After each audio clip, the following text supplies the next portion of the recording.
Good morning! Sunday na naman ngayon, tayo ay magsiserve at tayo ay nasa ikalimang linggo na ng Kwaresma. Ay, so habang mag-isa ako naglalakad at mahaba pa ang oras at malayo pa ang lalakarin ko. Ayan, nakatakong ako, naglalakad ako.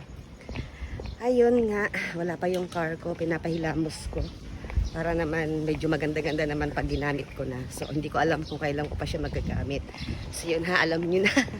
Kasi yung iba ko mga friends ay akala nila meron na akong car. At hindi ko na daw sila nadadalaw. Eh, wala pa po akong car. Ito, naglalakad pa ako. Malapit na. Pag dumating talaga yung car ko, haraan pa talaga ako. Pupuntahan ko kayo. So ito na nga, habang naglalakad ako, masarap ang simoy ng hangin. Magkukwento lang ako. Magre-reflection lang ako sa buhay ko. Char. Kasi nga, 'di ba, tatapos ng ating Kwaresma at naka-attend tayo ng Lenten Recollection. Salamat sa Diyos.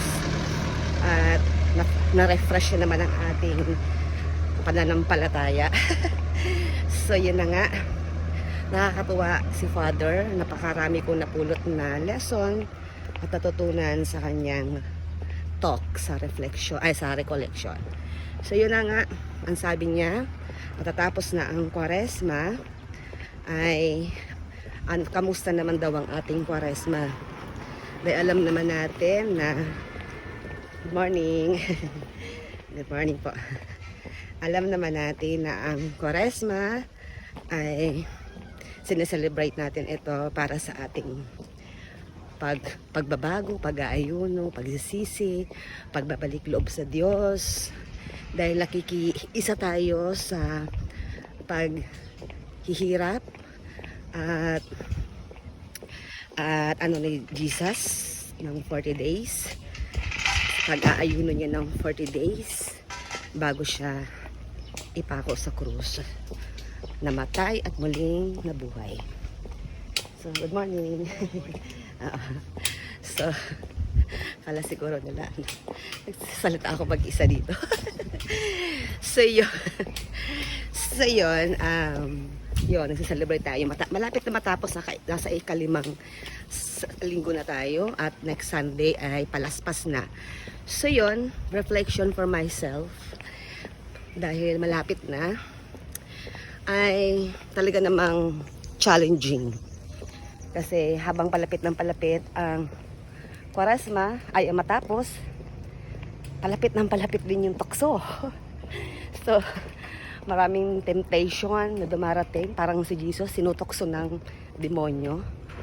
Pero, syempre, malakas ang kapit natin kay Lord. Prayer is the key. So, hindi tayo nagpapatalo, hindi tayo matatalo. Lagi pa rin natin pipiliin ang tama. Siyempre, hindi natin kaya yon kung wala ang tulong ni Lord. Kaya talagang dasal lang. So, marami akong experience na nakasalamuha. So, sa mga tao na nakakasama natin, minsan talagang hindi natin maiiwasan na hindi tayo mainis.